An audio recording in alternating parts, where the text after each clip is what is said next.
কেজরিওয়ালকে গ্রেফতারের পর পুরো পরিবারকে গৃহবন্দী করা হলো, তাদেরকে কারোর সাথে কথা বলতে দেওয়া হচ্ছে না, অভিযোগ তুললেন আম আদমি পার্টির বিধায়ক সৌরভ ভরদ্বাজ।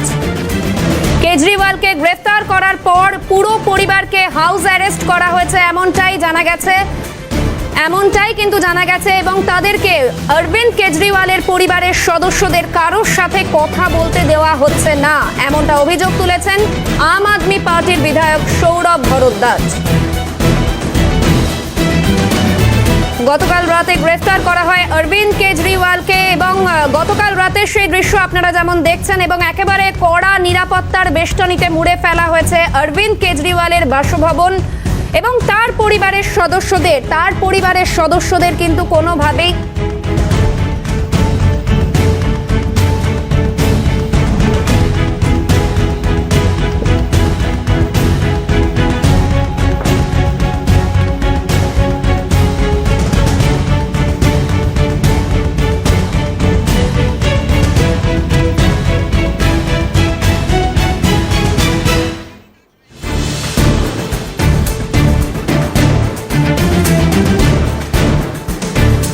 আমাদের সঙ্গে এই মুহূর্তে রয়েছেন আমাদের প্রতিনিধি ইন্দ্রাণী, তোমার কাছে জানতে চাইবো যে ঠিক কি তথ্য আজ রয়েছে। অরবিন্দ কেজরিওয়ালের পরিবারের সদস্যদের কারোর সঙ্গে কথা বলতে দেওয়া হচ্ছে না, এমনটা জানাচ্ছেন সৌরভ ভরদ্বাজ। তোমার কাছে কি তথ্য রয়েছে?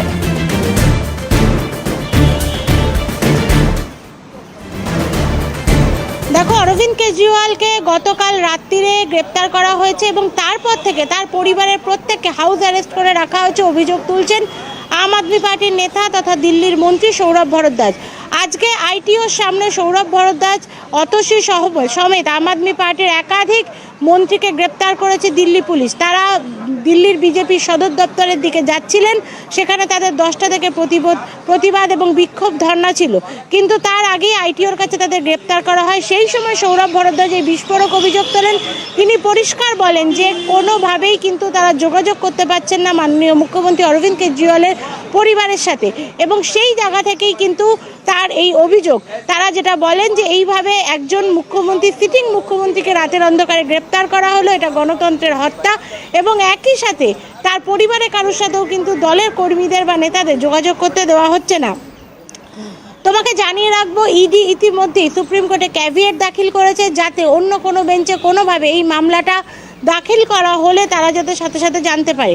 যদিও প্রধান বিচারপতির বেঞ্চ পরিষ্কার জানিয়ে দিয়েছে সঞ্জীব খান্নার বেঞ্চ, যে 3 বিচারপতির কনস্টিটিউশনাল বেঞ্চ আছে, সেই 3 বিচারপতির বেঞ্চে কিন্তু এই মামলাটির শুনানি হবে। অর্থাৎ অরবিন্দ কেজরিওয়ালকে অনৈতিকভাবে গ্রেপ্তার করেছে ইডি। এই আবেদন নিয়ে অভিষেক মনু সিংভি তিনি শীর্ষ আদালতের শীর্ষ বিচারপতির কাছে গিয়েছেন। শীর্ষ বিচারপতি মামলাটি গ্রহণ করেছেন, কিন্তু তার বেঞ্চে মামলাটির কোনো বিচার হবে না বা শুনানি হবে না। তিনি সঞ্জীব খান্নার বেঞ্চে মামলাটি ট্রান্সফার করে দিয়েছেন। দ্বিতীয়ত যেটি এই মুহূর্তে আমরা জানতে পাচ্ছি, ইডি 10 দিনের রিমান্ড চাইবে অরবিন্দ কেজরিওয়ালের।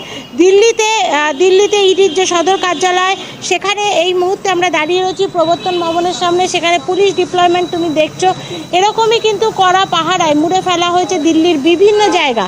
আইটিও যে মেট্রো স্টেশন, সেটিকে বন্ধ করে দেওয়া হয়েছে। আজকে সকাল 8টা থেকে রাত 8টা পর্যন্ত আইটিও মেট্রো স্টেশন বন্ধ থাকবে। একই সাথে বিভিন্ন জায়গাতে ড্রোনের মাধ্যমেও কিন্তু নজরদারি চালানো হচ্ছে। ইডি সোর্সে আমরা এই মুহূর্তে যে সবথেকে বড় খবর পাচ্ছি, ইডির কাছে শরৎ রেড্ডি, রাঘব রেড্ডি, সমীর মহেন্দ্র এবং কবিতা যিনি গ্রেপ্তার হয়েছেন, তার একজন স্টাফ বা তার একজন কর্মীর বয়ান রয়েছে। যে বয়ান থেকে পরিষ্কার উঠে এসেছে আবগারি দুর্নীতি মামলা, যে 100 কোটির বেশি আবগারি দুর্নীতি মামলার নিয়ে এই মুহূর্তে সারা দেশে চর্চা চলছে। সেই দুর্নীতি মামলায় অরবিন্দ কেজরিওয়াল অভিযুক্ত, তার সাথে এই আবগারি দুর্নীতি মামলার ঘনিষ্ঠ যোগাযোগ রয়েছে। আমি নামগুলো আরও একবার বলছি, ইতিমধ্যে ইডির কাছে বয়ান দিয়েছেন এবং এরা কিন্তু গ্রেপ্তার রয়েছেন। শরৎ রেড্ডি, রাঘব রেড্ডি, সমীর মহেন্দ্র এবং কবিতার একজন কর্মী। এই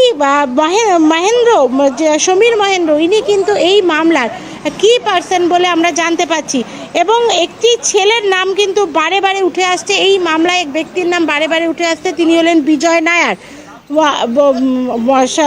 সমীর মহেন্দ্রর কাছে একটি ভিডিও টেপ রয়েছে, যে ভিডিও টেপ তিনি ইডিকে দিয়েছেন সেখানে দেখা যাচ্ছে অরবিন্দ কেজরিওয়াল পরিষ্কার সমীর মহেন্দ্রকে বলছেন যে বিজয় নায়ার আমার অত্যন্ত ঘনিষ্ঠ একটি ছেলে, আমার লোক, আমার ছেলে, তুমি তাকে নিশ্চিন্তে বিশ্বাস করতে পারো। সুতরাং বুঝতেই পারছো এই বিজয় নায়ারকে ঘিরে কিন্তু এই সমস্ত আবগারি দুর্নীতি মামলাটা ঘুরছে, কারণ বিজয় নায়ার কি পার্সন ছিলেন এবং এই আবগারি দুর্নীতি মামলা, আবগারি দুর্নীতি কিভাবে হবে, এই কোটি কোটি টাকা কোথা থেকে আসবে, কোথায় যাবে, কারা এই টাকা দেবেন, এই সমস্ত বিষয়টি বিজয় নায়ারই কিন্তু পরিচালনা করতেন। সেই বিজয় নায়ারকে নিজের লোক বলে একটি ভিডিও কনফারেন্সিংয়ের সময় অরবিন্দ কেজরিওয়াল পরিচয় দিয়েছিলেন এবং যেটি কিন্তু ইডির হাতে প্রধান অস্ত্র। এছাড়াও যে মন্তব্যগুলো অর্থাৎ যে বিষয়গুলো আমরা পাচ্ছি যে শরৎ রেড্ডি, রাঘব রেড্ডি এদের কিন্তু এর আগেই গ্রেপ্তার করা হয়েছে এবং সমীর মহেন্দ্র এরা কিন্তু প্রত্যেকেই তাদের যে বয়ান দিয়েছে সেই বয়ানে বারে বারে উঠে এসেছে দিল্লির মুখ্যমন্ত্রী অরবিন্দ কেজরিওয়ালের নাম। ইডির কাছে এই সমস্ত তথ্য বেশ ইন্দ্রাণী, তুমি পরিস্থিতির ওপর নজর রাখো, আপাতত তোমায় ধন্যবাদ, সঙ্গে থাকো। আপনাদের জানিয়ে রাখি অরবিন্দ কেজরিওয়ালের পুরো পরিবারকে কিন্তু গৃহবন্দী করে রাখা হয়েছে, এমনটাই অভিযোগ এনেছেন সৌরভ ভরদ্বাজ।